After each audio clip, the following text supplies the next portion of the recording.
You're listening to Alamo City Limits Podcast with Noah Magaro-George, the official San Antonio Spurs podcast of Pounding the Rock in SB Nation. What's going on, Spurs fans? Welcome back to Alamo City Limits, the official San Antonio Spurs podcast of SB Nation and Pounding the Rock. As always, I'm your host, Noah Magaro-George. That's my co-host, Damien Bartonek. And today, we're finally returning from a 3-week hiatus following my trip to Las Vegas Summer League. Not gonna lie, it feels great to be back on the mic with you, Dame. How have you been, man? I've been doing well, man. I'm very busy, right? Working at Ken's 5, right? I'm always on the move. I'm always going, right? Working 55 hours a week. The writing has slowed down for me considerably, but I am very grateful for everything that's been coming my way in life. And whatever happens, Noah, for me, one thing, whether it's win, lose, or draw, whether I succeed or fail, the effort has always been there for me, and I'm just very grateful to be in the position that I'm in right now. Still have a long way to go, mentally. Every day's a battle, right? But we're here, we're alive, we're breathing, we're talking Spurs, so I don't know how much I can complain, man. No, I feel the same way, man. It's a grind every single day. I think I've been busy, and then I look at you, and I know you've been working, not just with Ken's, you're working your normal job, you're also writing, you're podcasting with me, and you're not just writing about the Spurs, you also write about the Washington Commanders for Hogs Haven, so I know you're a busy dude. But before we dive into the actual content today, I wanted to keep our listeners in the loop, let them know we're recording this at about 2:45 p.m. on July 18th. But let's go ahead and get things started with a Spurs Summer League review. Even though San Antonio went 1-4 in Las Vegas, wins and losses, you know this, they don't really matter at this event. And in the grand scheme of things, it's really about the development, what these players are showing in individual performances. And I think we got a really good chance to just watch the next generation of San Antonio Spurs in action, or at least I did. I saw it in person. I'm sure you saw some of the games over the TV. So just keeping all that information in mind, why don't we go ahead and go down the line, talk about what we liked, maybe what we didn't like so much from each of the big prospects, the main guys. We're not going to go over every single player. There's just too many of them. But let's go over the big players, starting with Josh Primo. So, Dame, what did you like from Josh Primo? I know he didn't get to play the entire Summer League because of COVID, but what were some of the things you liked from him, and maybe what are some of the things you didn't really care for that you saw from him in Las Vegas? For me, it was a pretty rough Summer League for Josh Primo. I think in general, we all knew he was a really raw player, right? But he's definitely not where, hypothetically, you expected him to, need time, right? He's still there. He still needs plenty of time. Even with the ball in his hands, right, you expect him to potentially be like a 3-level creator, someone that in time, can actually bend a defense, have a little bit of gravity on the ball, and it's just not there. I don't think there's any foundation for that yet. We maybe, we're looking at houses right now, right? We want to buy a new home. There's no foundation, right? It's not there. They haven't broke ground. So I think right now Primo needs a little bit of time. He needs some seasoning. I did enjoy watching him shoot the basketball from deep, in particular, just from deep. I shot 50% from beyond the arc, which is really interesting, Noah, because when it comes to all these players like Malaki or like Blake Wesley, bro, their field goal percentage was just so low. But then from 3, they're shooting 50-some%, 40%. It was nuts. But in general, man, I think for Primo, the shooting is what I really was, encouraged by. I think we all knew he could be really good off the ball, as a shooter especially. But on the ball is where I've told you off the air, where the sausage is made. And that's really what's going to, determine, Primo's success at the next level, in my opinion, in terms of where his ceiling is going to be, is if he can create on the ball. And I think right now there isn't really many flashes of that. And that was my key takeaway was, okay, Primo still needs plenty of time. Yeah, he really just struggled creating separation. I mean, that's something that we saw at last Summer League. We saw it during the G League. We saw it during the NBA season and his rookie season. And I think going to Las Vegas, I really expected to see maybe some additional burst, maybe some added strength, maybe his dribble package was a little bit more dynamic, because we watch him play a lot, and this is a guy who loves to dribble the basketball, and that's fine, but I did find myself going, he's dribbling a lot, but he's not really going anywhere. He's not losing his man. He's not creating separation. He's not generating space. He took a lot of really tough mid-range jumpers, especially out of the pick and roll, 1 of 11 on jumpers out of the pick and roll at Summer League. And I want to give him the benefit of the doubt. He did end up contracting COVID and he missed the rest of Summer League. But to be honest, it just kind of looked like the same exact guy that we saw at last year's Summer League. And for me, the number one thing that stood out aside from the inability to create space was the coaching staff, whereas I expected them to say, all right, this is the Josh Primo show. This is your second year. You're going to get to run all the on-ball reps. You're going to get to do what you want. He really was relegated to this off-ball role, which you mentioned. I mean, he shot 50% from three, really good from spot up, but really didn't assert himself that much. Pretty passive, and it was almost like it was by design. I mean, we saw Blake Wesley with the ball in his hands a ton, so I don't want to say it was disappointing from Josh Primo because I think that's unfair for a 19-year-old guy who probably, he has a ton of things to work out in his game, but underwhelming, I would say, from Josh Primo, the 2 or 3 games that we got out of him. Underwhelming is definitely a good way to describe it. I think I'm personally done with what I have to say about Primo because the next guy I kind of took a little bit more away from in Malaki Branham. Noah, for me, the big thing that I was worried about was really the limitations, in my opinion, that he had as an athlete. I think those were kind of on display at the Summer League level. And it worries me a little bit, not because I don't think he'll be a good player, but because typically for me and with a lot of people equate upside and athleticism, right? If you're a great athlete, you have so much upside. That's not necessarily the case, but at the NBA level, you need to have some sort of athletic ability, something that kind of makes it different if you're going to be a primary scorer, right? If that's going to be your main skill set, that's the entree of your game, right? And Branham just doesn't really have that. So you can learn to do it in other ways, right? You can learn how to play, master playing with pace or, be very, have excellent footwork and all these other things. You can have those abilities, and that can kind of separate you and kind of make up for, what you don't have athletically.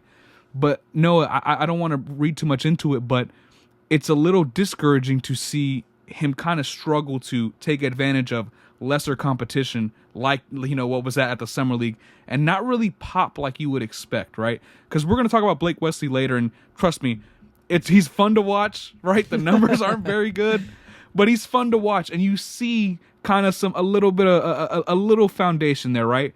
With Branham, it was kind of hit or miss a little bit. So I think for me, the athletic limitations were kind of on display, but the shooting was very, very good. He's definitely comfortable just putting the orange thing in the orange thing.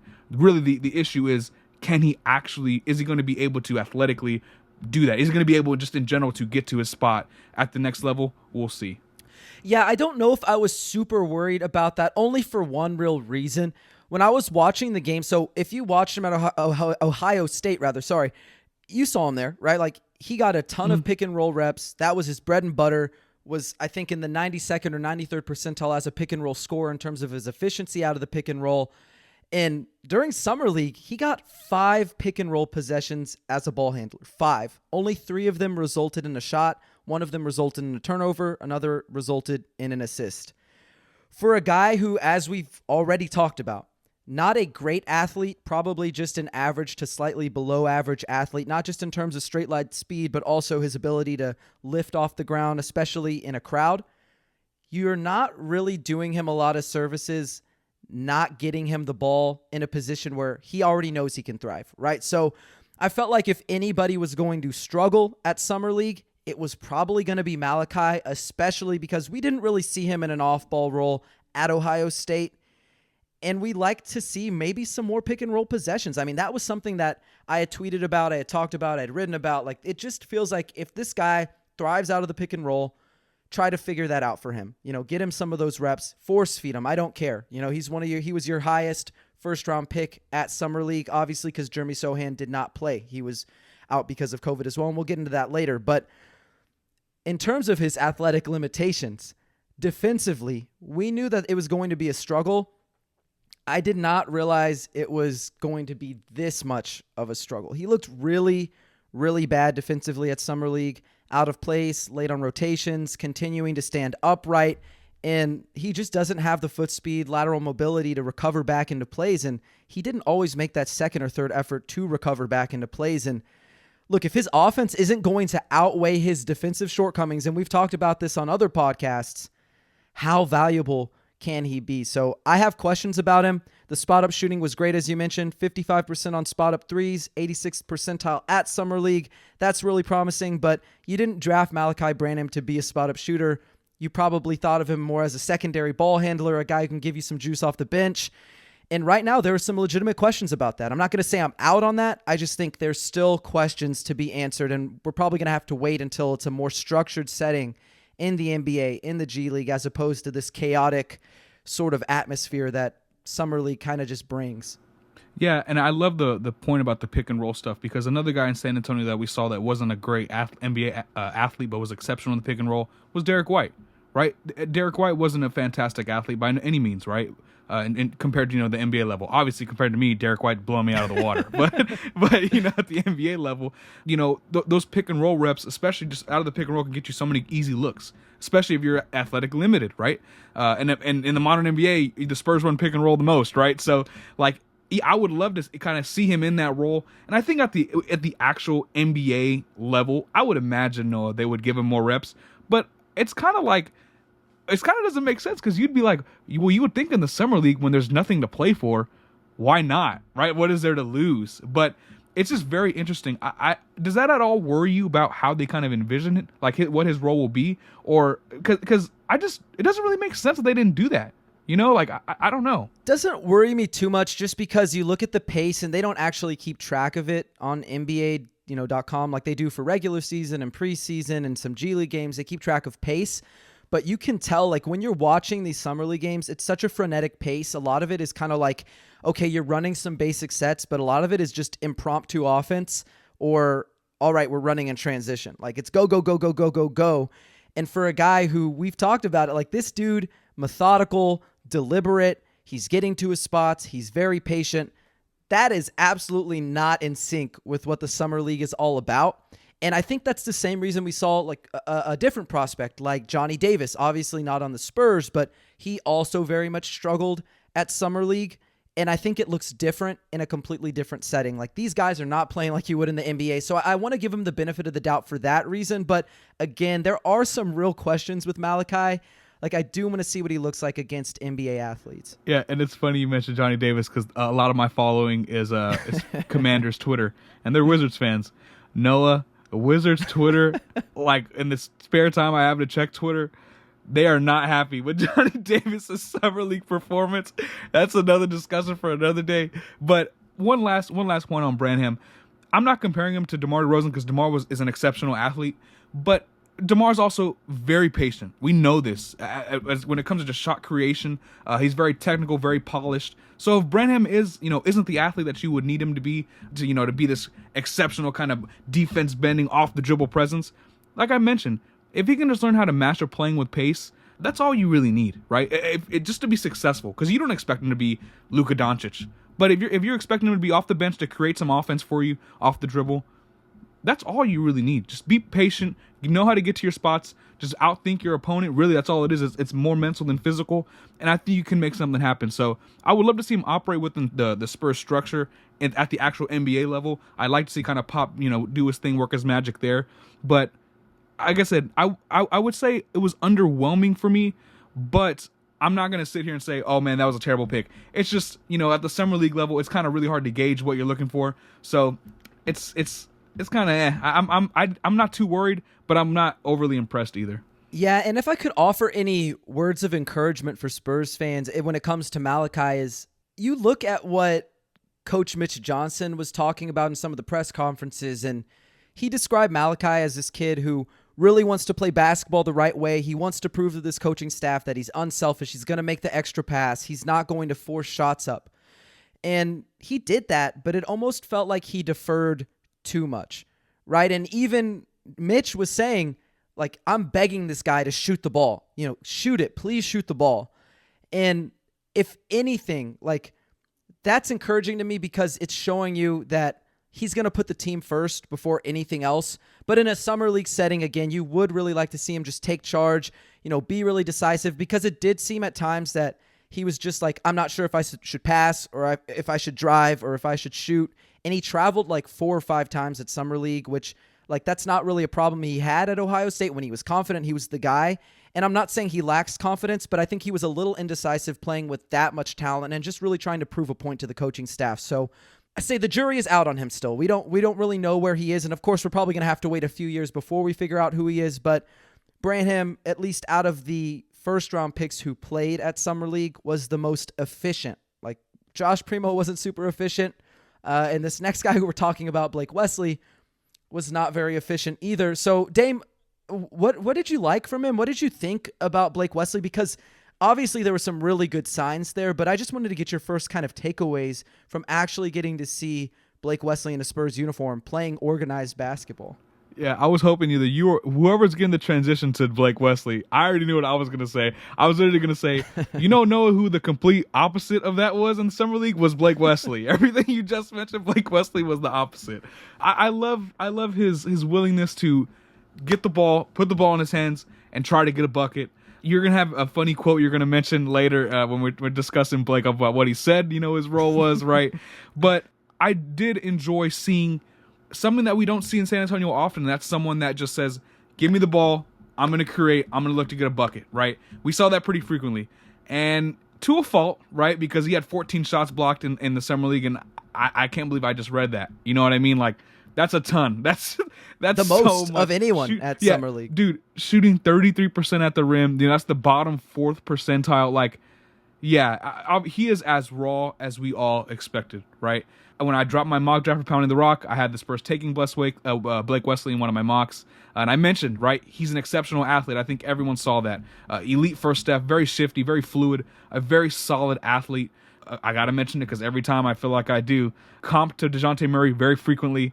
And he kind of reminds you a little bit of that just with his pure kind of raw athletic traits. I would say Wesley has a little bit quicker first step. But I think when it comes to the early DeJounte Murray's career, he was just as intense on the defensive end of the floor. I think Wesley is, exceptional. He's a very high motor on the defensive end.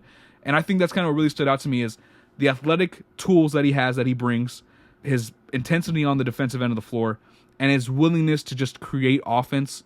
I think San Antonio, we've mentioned shot creation being an issue. Obviously, when we talk about shot creation, we mean not only for that player, but for others. But in this case, with a guy like Blake Wesley, let's just see if he can do it for himself. And he's comfortable, he's confident. There's a lot of things he can kind of get into, but it's a lot of like, you have raw ingredients, you have dry pasta, you have sauce, you have chicken, but you need to make chicken parm, and right now you don't have that. So that's kind of what I took away is you got the ingredients, but there's no meal just yet. Yeah, it was tough for Blake Wesley at Summer League. I mean, there were some really encouraging flashes. Like, he's a guy whose first step was, I thought it was elite when I watched it at Notre Dame, but he looked even quicker to me out there than he did on tape. Like, he was a guy who got 2 feet in the paint whenever he wanted. He was legitimately bending defenses. There were extra guys coming to cut him off on his drives. The thing is, I don't think he's actually, and this is going to sound kind of weird, like I'm kind of explaining something away for him, and it is a flaw, but like, I don't think he's as bad of a finisher as his numbers say. I think he forces too many finishes. Like, he was a guy 100 miles per hour. I'm not changing pace. I'm going to beat you. I'm going to try to get to the rim. Sometimes he leaned too much into contact and he oversold it, and, refs aren't blowing their whistles. He got to the line a good amount, but a lot of times it was, okay, clanger right off the glass, did not even touch the rim. Or again, like 14 shots blocked at Summer League, the most of any player at Summer League this year. He just needs to slow down a little bit. And I think that's something that DeJounte Murray got really good at, right? He played with some pace. He was able to be more patient. And I think you look at a guy like Malaki Branham, Blake Wesley, the number one thing I think he needs to do is, one, he needs to slow it down a little bit. He needs to learn how to, you know what I say when I talk about like a Nash dribble, where you go all the way under and you come right back out on the other end and you survey. He didn't do that ever. There was no survey dribble. There was no retreat dribbles. It was 100% all the time. He just needs to slow it down. He needs to figure out how to change gears. He needs to get stronger. He needs to get better with his offhand. And even Greg Popovich talked about it. He needs to develop a floater. Like, he only attempted one floater the entire time at Summer League. And there were a lot of times where it's like, okay, you've beat the first level of the defense and you've got the, rim protector, the guy who in drop coverage is now retreating. You have space to put up a floater, but he almost never did. I'm taking it right to you. I don't care what happens. And I think, again, a lot of it is he's not a good finisher, but he's not as bad as the numbers say. I think he was just over eager to get to the rim, and we saw him make some good passes. Live dribble, skip passes. We saw him make passes down the baseline, drive and kick midair, wraparounds, dump offs. Like, there was some really encouraging flashes, but the one thing he told me that I just I'm still hanging on to it right now was I asked him after the first game, you had a lot of on-ball reps. You had a lot of touches. That's not really something that you were afforded at Notre Dame. How do you feel about that? And what he said is, well, I'm a point guard. I see myself as a point guard. I'm not shoot first. I'm trying to get other people involved. I want to be aggressive, but it's get your teammates involved first, then shoot later. And I love him. I'm glad that he knows what to say, but I want to see that in practice. This is a guy who shot the second most shot attempts per game at Summer League, but had 30% field goal percentage. That was the worst field goal percentage of any player who took at least 13 shots per game, and there were a lot of players jacking up a ton of shots at Summer League. He's got to figure it out, slow the game down. And honestly, Dame, I don't know how you feel about this, but I would be fine if they sent him to the G League. Like, I know that the Spurs are rebuilding, but it feels like the G League may be the best place for a guy who's still figuring out how to play the game correctly. Think about it like this too. A couple of points I want to touch on that you mentioned. First off, couldn't agree more with the floater point. I think the floater in the modern NBA, especially with how often teams run drop coverage, that's arguably the most important shot for a guard, in my opinion, is probably the floater. I think that really separates the good pick and roll ball handlers from the great ones from the elite ones, man. I mean, guys like Ja Morant, Trae Young, Darius Garland, right? These guys will make you pay at every level on the court, and that floater at that second level, right, that mid level, it torches teams, Noah. And you're talking about, we mentioned before with guys like DeJounte Murray in the past, potentially a guy like Malaki Branham, Blake Wesley now. If you have the ability to get to the free throw line, right, to get easy buckets, easy points, that matters so much, right? And a floater, an uncontested floater, essentially, is what you're going to be getting when you're running drop coverage. It just makes too much sense. I think that's so important. That was a great point. That's something that once he develops that, I think that can unlock a lot for his game personally. In terms of what else about Blake Wesley that I did like, though, I really, really like his overall. He may, have that quote, right, where he's like, I'm a point guard. I'm pass first. I'm looking to get everyone involved, right? And I want to buy into that, right? And maybe his time in the G League will prove that.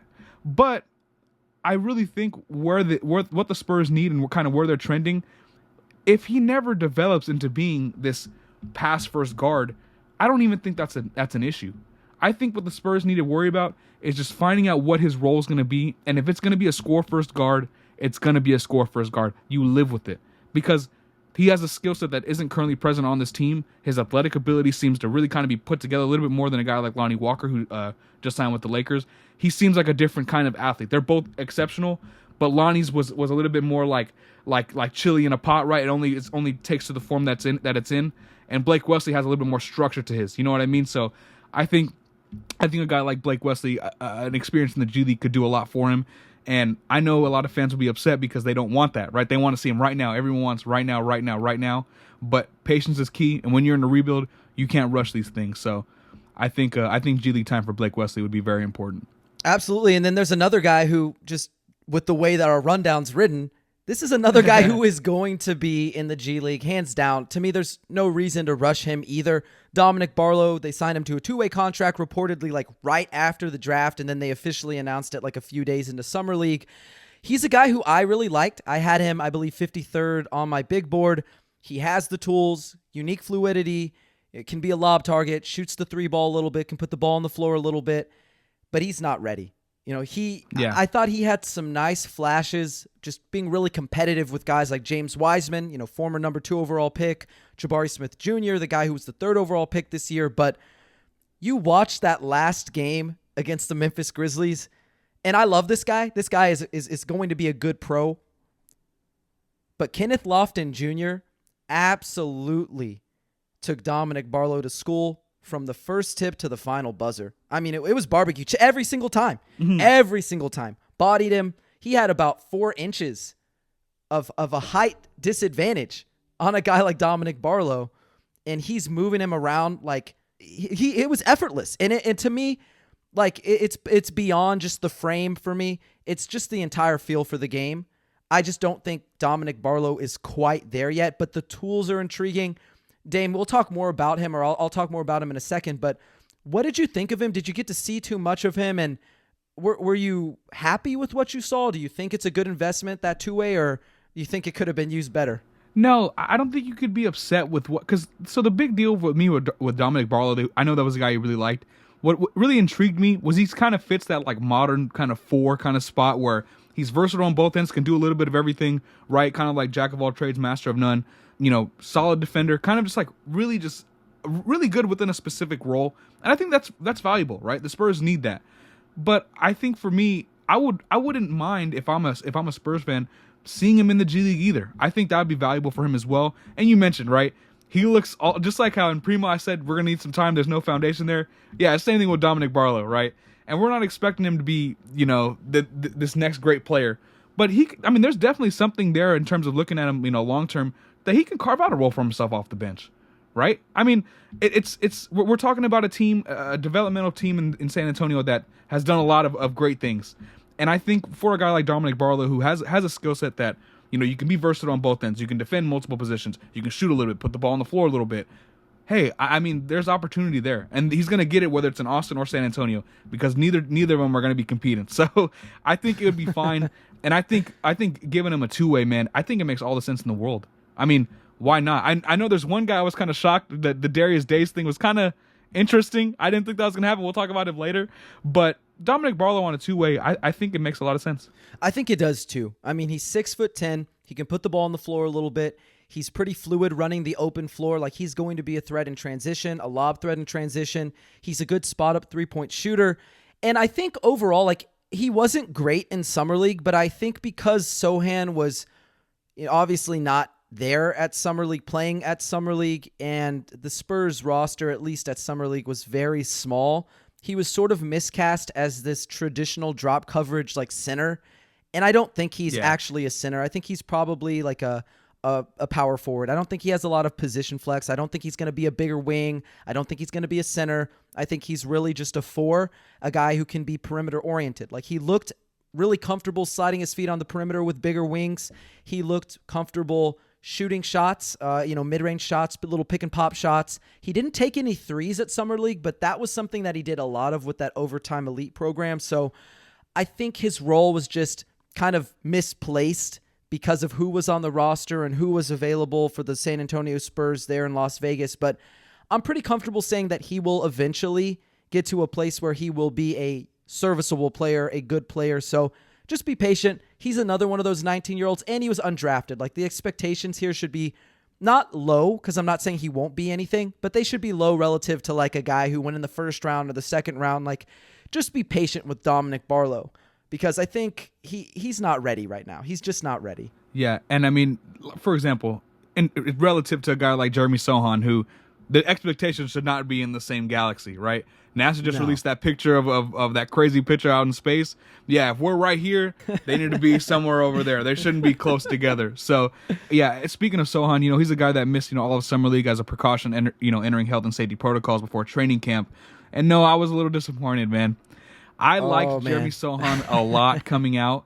That was a guy that I always, I mocked him as well. My first mock was Jeremy Sochan. I just felt like it made too much sense.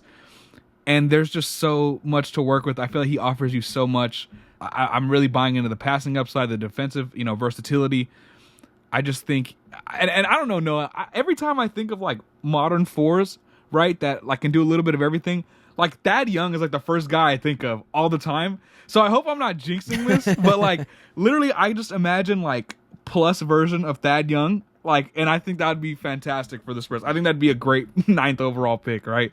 I know some people would be like, what, Thad Young, blah, blah. But a guy that can do a little bit of everything for you and be versatile and can pass, can be a hub for you as a playmaker, can score a little bit, put the ball on the floor, defend multiple positions. Noah, my mouth is watering. Man, that's every draft guy's dream is a guy that can do something like that. That's a non-superstar? Give me that all day. So I'm really excited to watch Sochan, though, in the preseason, or hopefully if San Antonio has one of those scrimmages again like they had last year. I would love to go out and see that, because Primo was the star of the last scrimmage last year. Everyone loved him, and he played very well. He looked fantastic. So hopefully Sohan can take those reins this year. Yeah, no, I'm really excited to see what he could do. I was super bummed. I had booked my trip to Las Vegas. I got credentialed. I had the hotel and everything booked. And then, bam, like the day before, it's like Jeremy Sohan is, in health and safety protocols. He got COVID-19. He's not playing.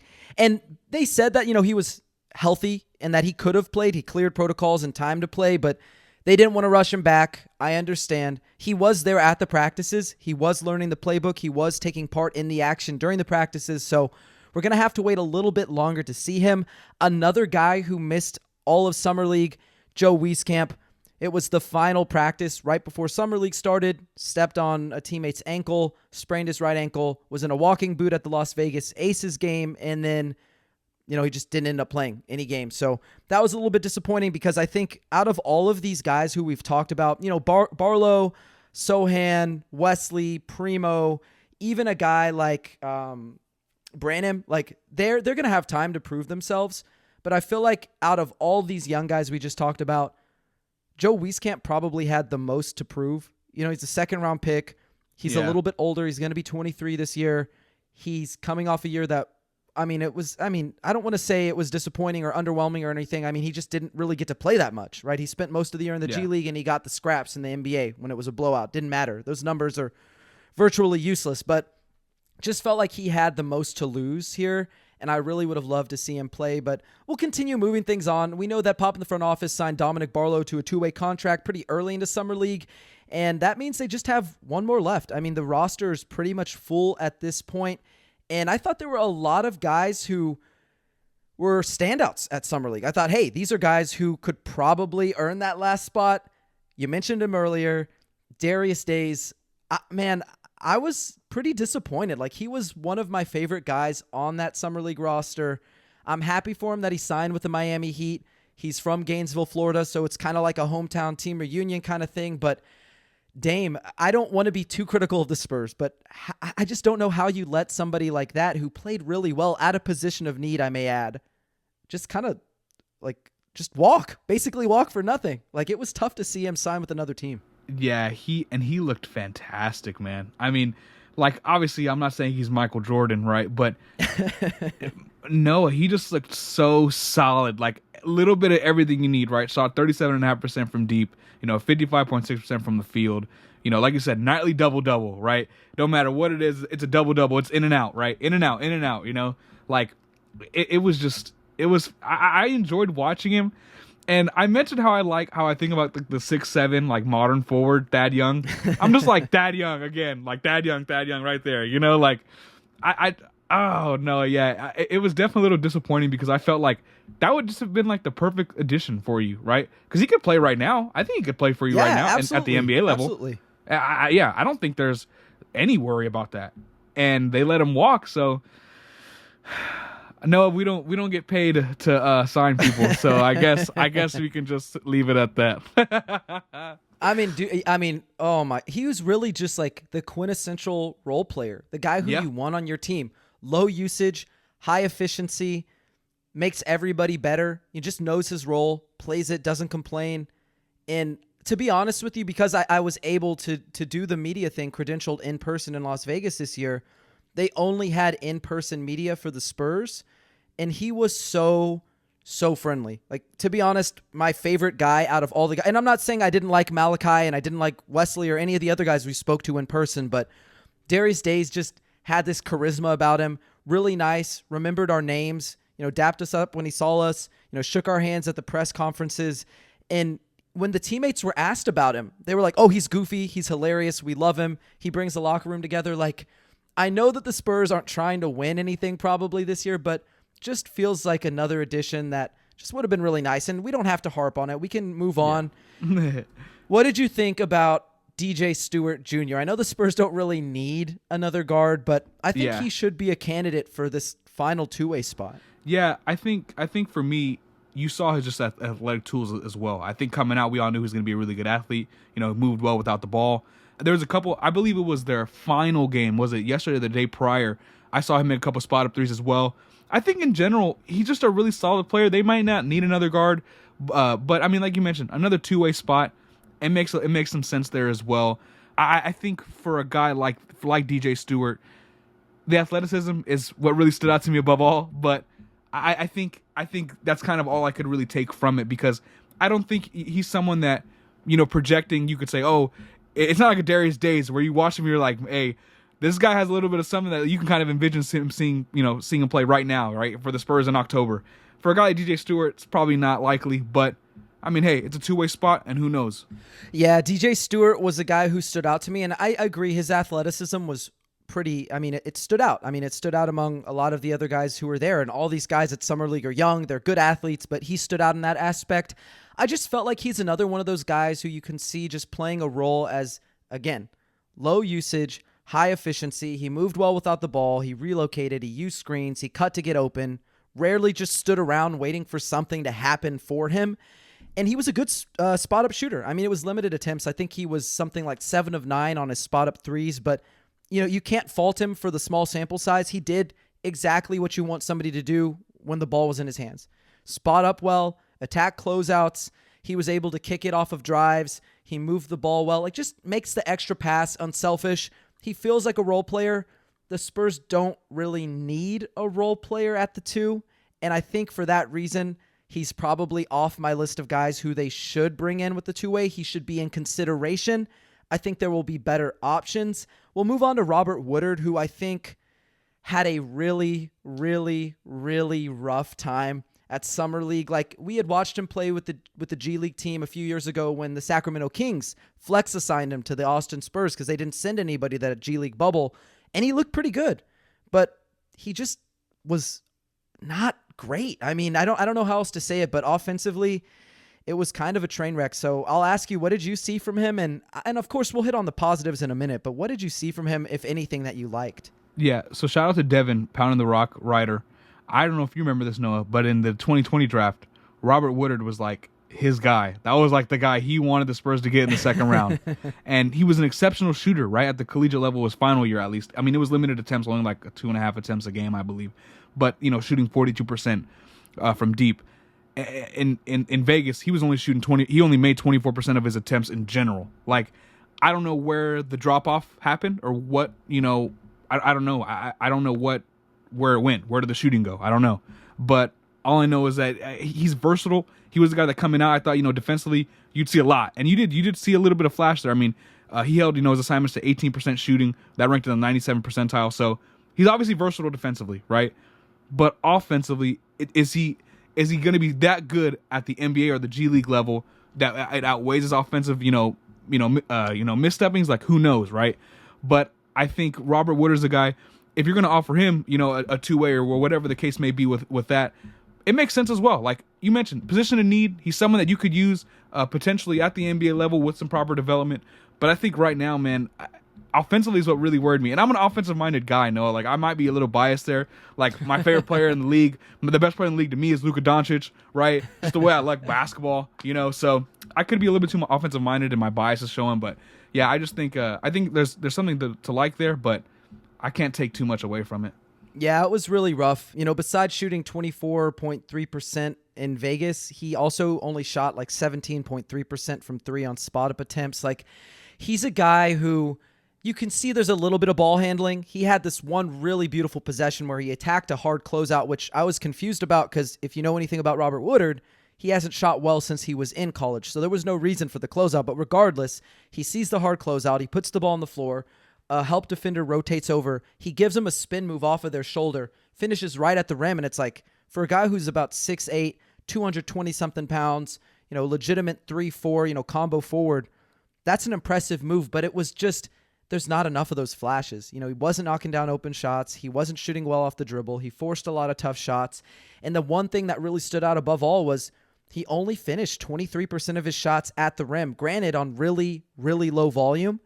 But that's just not good.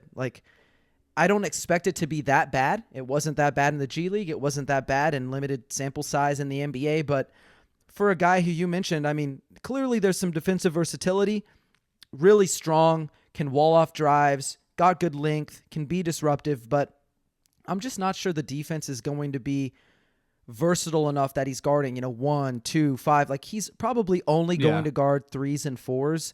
And does that make up for his, not to be rude, but kind of an utter lack of offensive game right now? Because, you saw his 42% shooting in his final year at Mississippi State.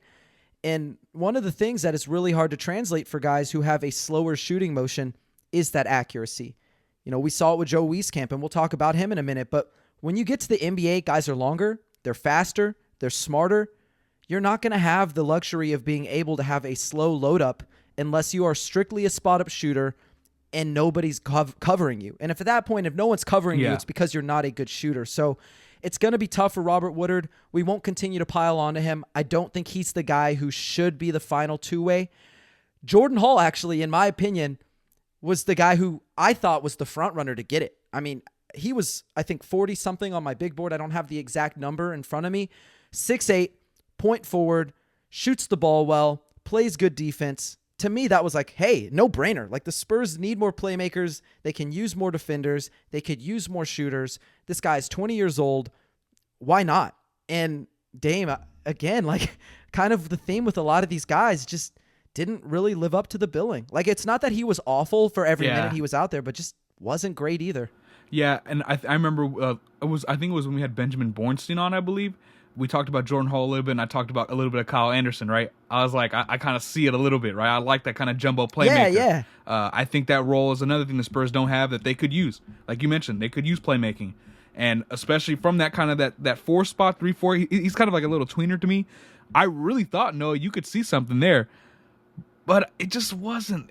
There was just nothing, right? Like, respectfully, of course. Like, there wasn't anything I could really like cling on to and be like, hey, maybe that was it, right? I thought Jordan Hall was going to be a guy that we would see. I thought he was actually going to be kind of a star for the Spurs, and not like for the NBA Spurs, but for the Summer League Spurs. And, yeah. And it wasn't there for me, Noah. Maybe he was just kind of in a tough spot, guarding front court players and some smaller guards or something like that. But he just really couldn't hold his own with whatever came his way, it seemed. So I don't know. Maybe he had a bad week. His diet was wrong in Las Vegas or something. I don't know, but it wasn't too pretty. Yeah, it was really tough with him, and just being there in person and kind of trying to get a good perspective of, okay, is this guy playing in an ideal role? No, I would say actually of everybody on the Summer League roster, aside from Primo, he probably had the toughest job. Because at St. Joseph's, he was a point guard. I keep calling him a point forward because of his size and he can play the forward positions, but he really is a natural point guard. He's best with the ball in his hands, and they don't have the usage rates or anything like that available for Summer League. But if you had to guess, it would be really, really, really low. He almost never had the ball in his hands, almost exclusively off ball. He was stationed in the corners. He was asked to be a cutter, wasn't a great cutter.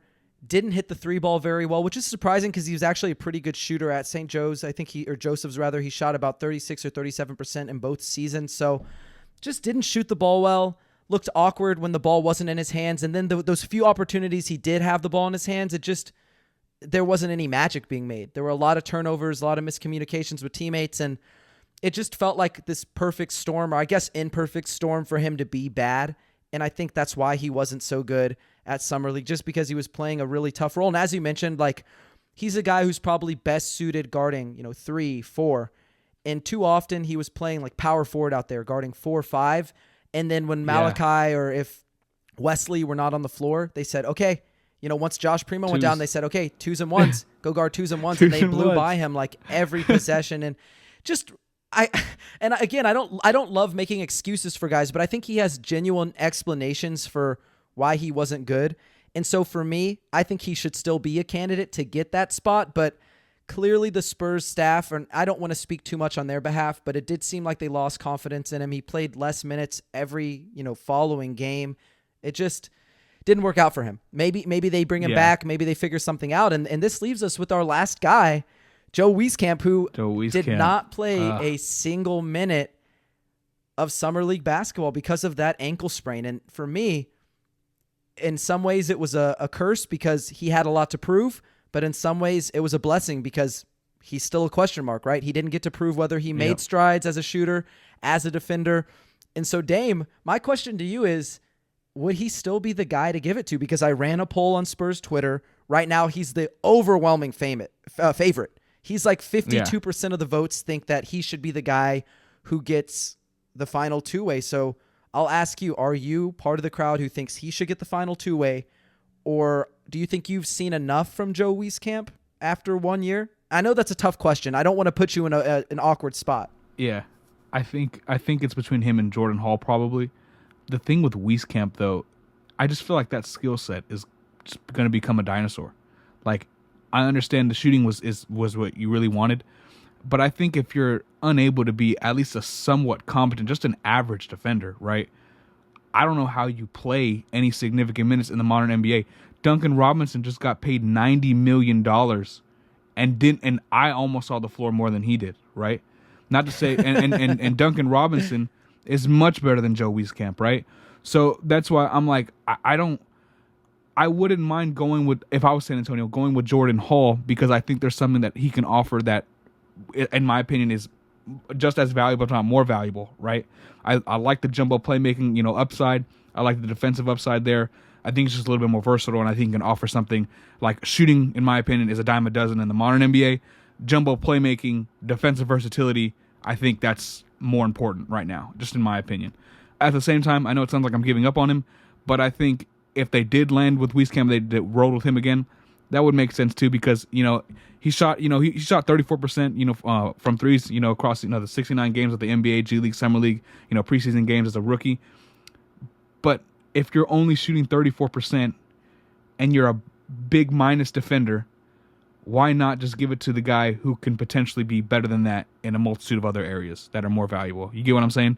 So I don't know, Noah. It sounds like I'm hating on Joe Wiesecamp. I'm not. I'm really not. I just think that it's just it's a tough spot to be in. Why couldn't Jordan Hall just tear it up and this wouldn't even be a conversation, right? Absolutely. Yeah, no, I feel the same way. It's like you either go with Darius Days, who obviously you can't anymore. Yeah. He's off the table. He's in South Beach now. He took his talents to South Beach. Exactly, yeah. And you've got potentially Jordan Hall, who makes sense from a positional standpoint, skills standpoint, but didn't play well. Mm-hmm. Or it's Joe Wiesecamp. And again, like, there's no real reason to give up on him yet. Like, he was the 41st pick. It's not like he was god-awful, but he wasn't very good defensively, as you mentioned. Just guys blew by him, didn't slide his feet very well, got lost a little bit, doesn't offer a lot of positional versatility. He's not an event creator, not really a disruptor. There's just a lot of things that if you're not a guy who has tremendous shot versatility off ball, say like a Duncan Robinson or a Doug McDermott, who is already on the roster, and you're also not knocking down shots at a high rate, like that 38, 39, 40% rate on high volume, and you have a lot of gravity where, guys have to know where you are. They can't leave you open. If they see you open, it's a hard closeout. You can attack the closeout. You can bend the defense a little bit in your own special way, even if you're not a ball handler. He just hasn't really shown that. And again, 34% on almost 300 attempts between NBA, G League, Summer League, and preseason. That's not like the end of the world, but I wanted to see more. And I was hoping we would get to see, has he sped up his shot? Has he gotten better on the defensive end? And we don't. And he's a question mark. And I guess if you're the Spurs, you invested a pick in him. It makes sense to kind of run it back. You don't have anything to lose. But for me, once Joe Wiesecamp is back, he has the most to prove out of all these young guys who we've talked about, because everyone else has job security. You're a first-round pick. You're a two-way contract. You're 19 years old. You're 20 years old. Joe Wiesecamp is going to be 23. That's not ancient in NBA terms, but you have guys, multiple all-star appearances, sixth man of the year, all defense at, 22, 23.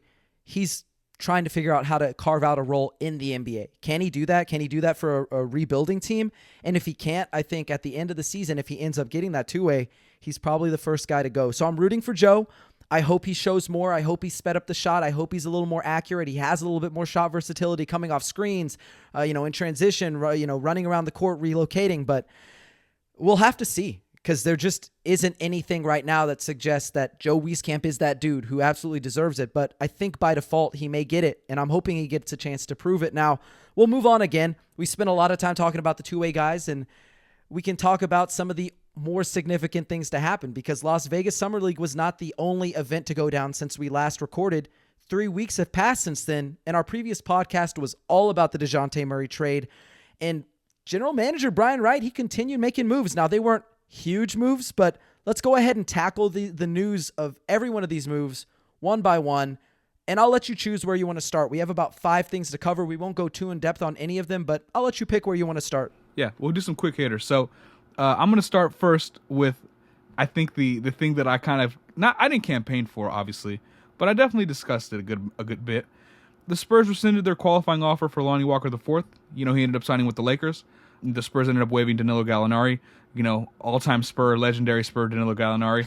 But on the Lonnie point, really quick, I think it was, like I mentioned, it was a divorce that needed to happen, right? I think both sides would have been better off. I felt that way for the entirety of last season. And I think Lonnie Walker, best of luck to him in LA. There's, a lot that you can hope for, and I think a lot of Spurs fans were hoping for out of him as a player. But I think right now, like I mentioned earlier, it's like chili in a pot. It just takes form to the substance, to the thing that it's in. There's outside of it, it kind of just goes everywhere, right? So I think there's a lot of development needed in his game, but that's not to say he's going to be a bad NBA player or he is a bust or anything like that. I just think it made a lot of sense for both parties, and hopefully both parties are better after. Yeah, hopefully it is a fruitful divorce for both teams. Maybe Lonnie can have a little bit more better looks from 3. You're playing with LeBron, you're playing with Anthony Davis. Those are 2 players with tremendous gravity. You're going to get a lot of open shots. Make people pay for it. And I hope he does. I hope he makes people pay for it. I hope he makes the most of this upcoming contract because it's just a 1-year deal. And hopefully he can figure things out because, as you mentioned, as we've talked about pretty much all of last season, just felt like San Antonio and Lonnie just weren't a match made in heaven. They just weren't right for each other. So we'll move on to the next thing. I think the thing that I want to hit on next is the Spurs bringing back Brett Brown to serve as an assistant for Greg Popovich. I believe he was here from 2007 or 2008 to about 2013. He knows the system. He's been here before. He was part of a very famous tank job in Philadelphia. The process, it got them Joel Embiid. It got them Ben Simmons, which, obviously not all those guys are still together, but perhaps he can be of service as a guy who can help develop young guys because clearly they did a really good job. Obviously, getting top picks helps, but just having the top pick doesn't make you a success. Like, you got to help develop those guys. You got to get them in the right situations. And I thought he did a pretty good job for the most part when he was in Philadelphia. So maybe he can bring something to the table. And if you have any thoughts on him too, you can share them. But I just think good reunion for Pop and a former assistant. Doesn't hurt back to bring back some familiarity. Yeah, and hopefully he can bring a good luck charm so the Spurs can be vibing with victory. You know what I mean? Hopefully, he can bring up a good luck charm. But in all seriousness, I think it was a solid move, especially for a team like you mentioned. He's known as well for a development side of things. Regardless of how you feel about Ben Simmons and Joel Embiid, very good players, very, very good talent. And no matter, like I said, how you feel about those guys, he knows what he's doing. Very interesting situation in Philadelphia. I don't think that's going to be happening in San Antonio. And I think if you're a Spurs fan, you should be encouraged. You should be happy with that. I would love to actually interview him though, Noah, and get an understanding of what his role is going to be. Because it's just in San Antonio, dude, you never know. It's not like in football, right, where you actually know everything that's going on or a good chunk of it because it's football and basketball are just so different, right? And basketball, it's just so different. But another newsworthy thing I wanted to mention was the Spurs claiming Isaiah Roby off of waivers. I don't know about Noah, but I thought this was pretty interesting. Isaiah Roby last year, he shot the 3-ball really well on limited attempts. He shot 44% from deep on 2.2 attempts, shot 51.4% from the field, average 10 and 5 basically. I think it was a solid little signing. Obviously, you're not expecting him to play 40 minutes a night, but I thought it was interesting. I didn't see it coming, and I think, hey, if he can maybe shoot the 3 a little bit for you on limited attempts, maybe come into play 12 to 15 minutes. We all know the Spurs, they have a hole at the backup 5 spot. I think anything can happen, really. I think he plays a little bit more 4 than 5, but who knows, right? The Spurs just need front court help in general, and if Isaiah Roby can play, be that for not too many minutes every night, just kind of as a role player, I don't see the problem with it. Yeah, I like Isaiah Roby quite a bit. Not because I think he's going to be a starter or he's going to be a game changer, but he's definitely one of those guys who, if he's still around when the Spurs have found their guy, I think he's a really solid role player. He's a good spot-up 3-point shooter. He's a pretty solid screener. He's only average as a roll man. He just doesn't have a lot of lift in the paint. He struggles to finish near the rim. I think he only shot 55% in the half court at the rim, which is kind of right around league average. He's not really outstanding in any one area, a term that you like to use. Jack of all trades, master of none. This is kind of the epitome of that, but I do like him. I think he's a pretty good defender. He's not really like a big-time event creator, but he had about a block and a steal per game. There's not a lot of players who do that in the NBA, so he's really just solid in a lot of areas, and hopefully he kind of brings things along, makes this transition into a rebuild a little bit easier for some of the other guys, and who knows if he plays. Like, Doug McDermott's still on the roster. You've got Jeremy Sohan. You've got Keita Bates-Diop, or at least for right now, so nothing to throw a fiesta about in San Antonio, but certainly a fine pickup. Another guy who I think probably is a little bit more of a sort of business as usual signing was Gorgi Jeng. They got him for a 1-year veteran minimum deal. So he reunites with the Spurs after he was with the Spurs for what, Dame? Like 30 games at the end of a season a few years ago. So not a big deal, just like a vet coming back to probably provide veteran things like leadership, tutelage, mentorship, whatever. I mean, he's not, to me, a big deal signing. He's not really a win now player anymore. He didn't hardly play any minutes in Atlanta, so he's kind of just another guy here. So I'm not. Yeah, he's been chilling though. He enjoyed Atlanta. I heard they have good wings out there in Atlanta. That's what he was doing because he wasn't playing very much. But a guy that is going to play a lot for the San Antonio Spurs next season is Kelden Johnson, who they just signed to a 4-year, $80 million extension. John Hollinger expects it to be front-loaded, and I think that would actually be the smart thing to do. I think the Spurs extending Kelden is really interesting because the price point could actually pay off really big for San Antonio if Kelden continues to develop, especially off the dribble. We've mentioned before, he doesn't really have a lot of shot versatility, not really much of a shot creator, but I think there is some things I like. And maybe he has new life if he's playing the 3. If he's as primarily playing the 3 going forward, who knows what that can do for his game. But I think it's very encouraging to see the Spurs buying into a guy like Kelden. And it gives me memories of our first podcast where a very wise man said, DeJounte, Derek, and Jakob are now, but the future is really Primo, Vassell, and Kelden. And my, oh my, does that look better by the day? But I think in general, though, man, it was a really, really, I'm happy for Kelden. Shout out to Kelden Johnson. I think that was the first professional athlete I ever got to interview. Really cool guy. And man, it makes me really happy seeing good people win in life. So shout out to Kelden. And I think the front-loading thing is interesting because if they do front-load it, basically with the way the CBA works is you can only scale by a certain percentage for the next extension. So if it goes down, it'll be going, I believe, off of the final year, which will cap how much money they can offer him. Now, obviously, if he ends up just being like a little better than he is and gets really specialized in the areas he's already good at, you're probably not looking at a player who's worth a lot more than that. But if he does end up taking that, so to speak, all-star leap that DeJounte Murray had, you may be looking at another situation where it is hard to extend him at a fair point. So you're going to have to let him get to restricted free agency or actually unrestricted free agency before you can sign him again, which obviously at that point things get tricky. But happy to see Kelden back. He'll have the ball in his hands probably a lot more than he ever has. We'll get to see him experiment a lot. We'll talk more about that on future podcasts. But I think the final bit of news that I actually didn't have in the rundown was Jake Fisher saying that Chip England is going to be leaving San Antonio after his contract is over. Now, Dame, he's probably one of the, if not most recognizable assistant coaches in all of the NBA because he is such a highly specialized shooting coach with a track record of so much success. So what are your thoughts on that? We don't have to stay there too long, but what are your thoughts on that? The first thing I tweeted was someone's going to offer him the max. I mean, he has to get a max. Look at his track record. I mean, only Jesus did better things than Chip England, man. I mean, I'm not going to lie to you, though, Noah, seriously. I just wasn't expecting that. And especially with a guy like Jeremy Sohan, that was a big deal for someone like me who envisioned, the Spurs drafting Sohan or Blake Wesley was, hey, down the line, Chip can, kind of help develop their jump shot, and that'll open things up for you. It's like the Spurs' secret weapon, right? You can draft anyone that has shot issues because Chip England will take care of it. Well, if he's not there anymore, I mean, what are you gonna do? So I think it was really interesting. I don't know when his contract's up. I don't know if that information is dropped. No, it wasn't public. Yeah. I've been looking everywhere. I could not find it anywhere. I haven't seen it, but if it's in like 2 or 3 years, then it's not as big of a deal because it doesn't affect the short term. But long term, I'm really interested to see how they find another Chip England, because he's done so many great things for that organization. I mean, a subtle one is Kelden Johnson. Kelden Johnson, regardless of it, not being very versatile in his shot selection, he turned into a fantastic spot up 3-point shooter. You know what I mean? So I think that's more a testament to Chip England's greatness. And man, hopefully San Antonio can figure something out, man.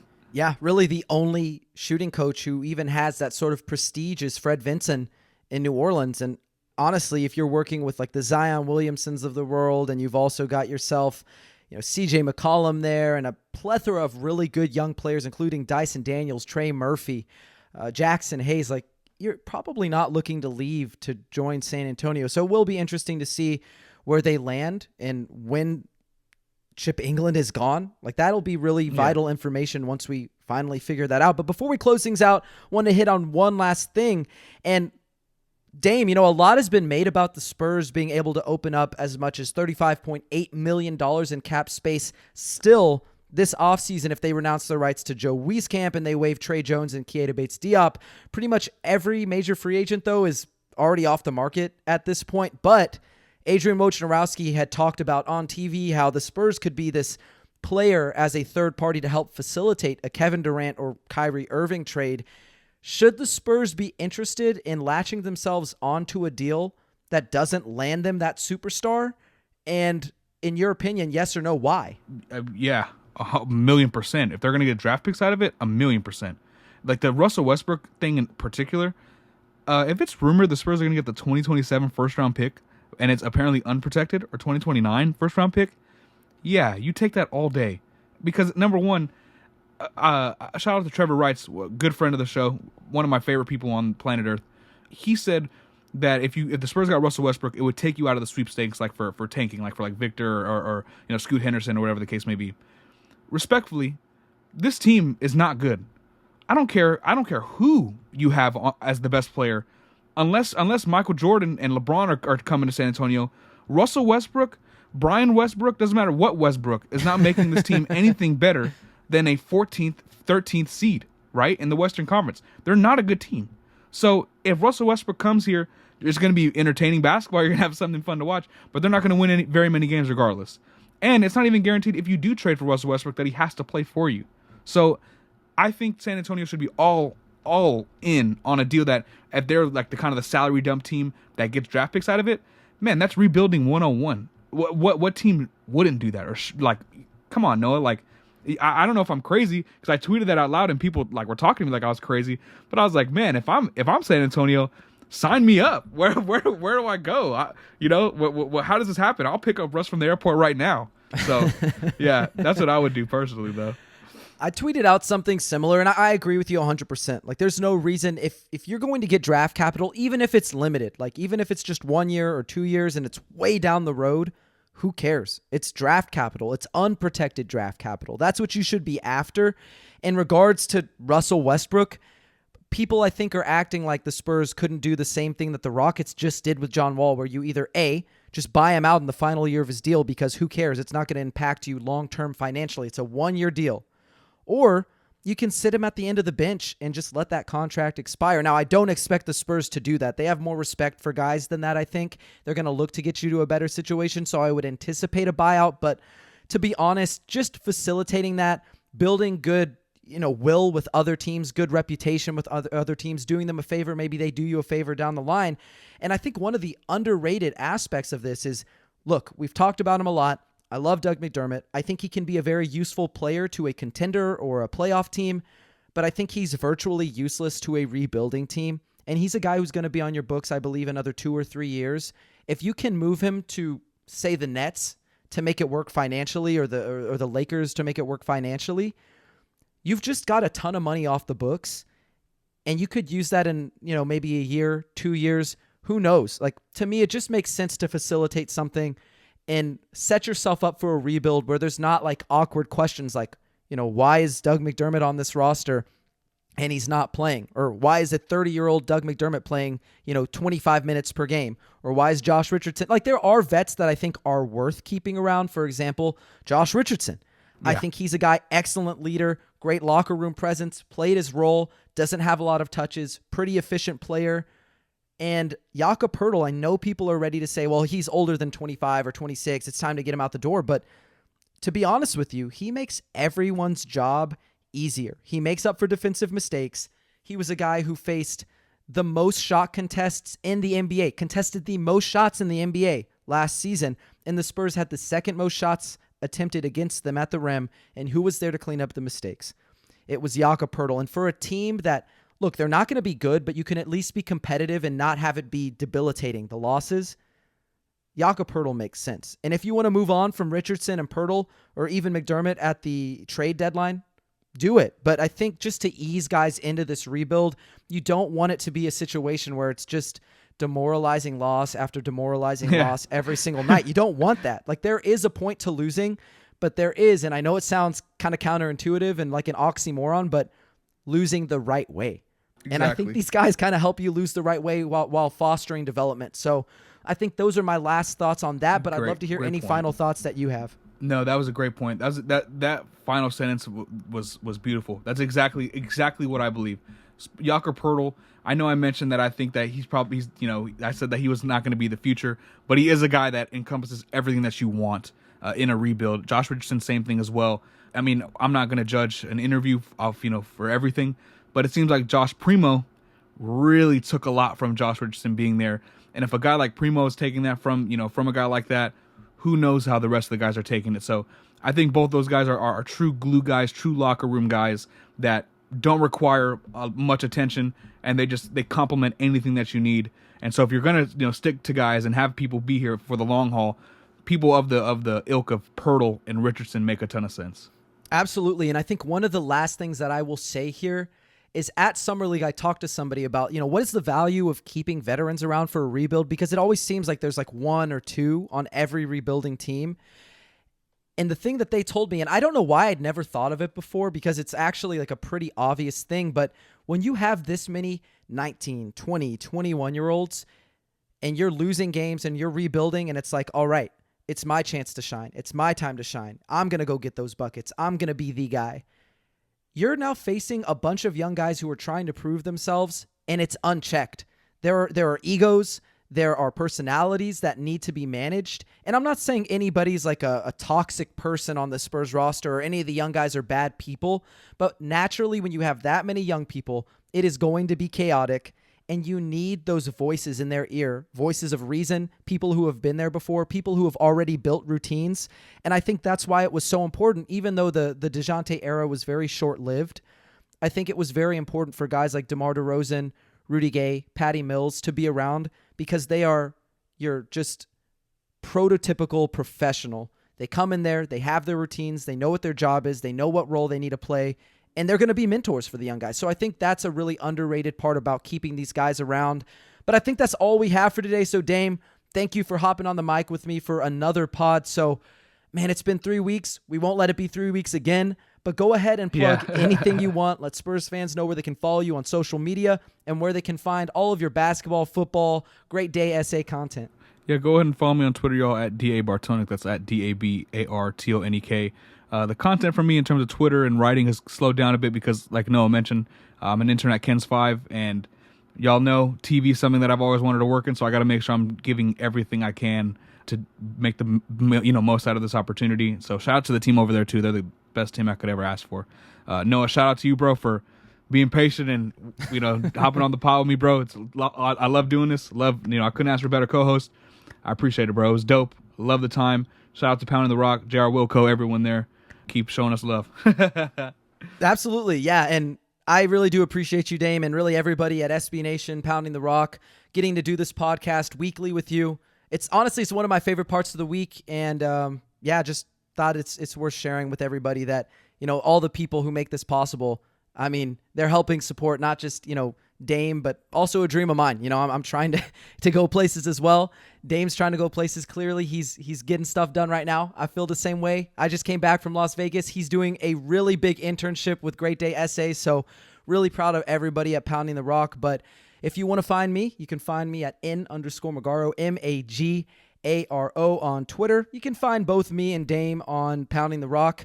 But thanks again for joining us, and thanks to everybody who tuned in for this edition of Alamo City Limits. And for those of you listening at home, make sure to subscribe and leave us a 5-star review on Apple Podcasts, Spotify, or wherever you get your podcast. We've got an amazing staff of writers over at Pounding the Rock, including Dame, who do a wonderful job of keeping everybody up to date with their favorite teams. So check our stuff out. But until next time, Spurs fans, take care.